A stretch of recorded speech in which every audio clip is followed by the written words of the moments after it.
நான் எப்ப அடிக்கணும்னு எனக்கு தெரியும்டா. நான் அடிக்கும் போது அவர் பேசவே மாட்டாரு. பேச மாட்டானா? என்னடா சொல்ற?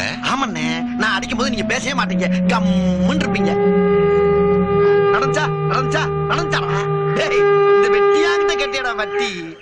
ஓடுனா வட்டி, ஒளிஞ்சா வட்டி, உட்கார்ந்தா வட்டின்னு ஒரு 500 ரூபாய் கொடுத்துட்டு 50,000 கேட்டியே. இப்ப உன் சட்டியை கூட உருவிட்டு வரட்டில படுக்க வச்சிருக்காங்கடா. இதுக்கு என்னடா சொல்ல போற? ஏண்டா எதுக்கு எடுத்தாலும் யாரையுமே நம்ப மாட்டேன், கையெழுத்து போடு நீ. இப்ப யாரை நம்ம இங்க படுத்திருக்க? உன் சொந்தம் பந்தம் பணம் பகட்டெல்லாம் உன்னை பத்த வச்சுட்டு அது வாட்டுக்கு போயிட்டு இருக்கு பாருடா. உன்கிட்ட பேசணும்னே புறாத்தை அணைச்சிட்டு பேசிட்டு இருக்கேன்டா நானு.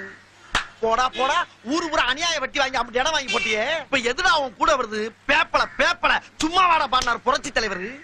பட்டணத்தில் பாதி இவன் வாங்கி முடித்தான், அந்த பட்டயத்தில் கண்டது போல் வேலி எடுத்தான். அது 8 அடுக்கு மாடி கட்டி கட்டிடத்தை கட்டிவிட்டு 8 அடிக்குள் வந்து படுத்தான். மண்ணை கொட்டி அவன் வேலி எடுத்தான்.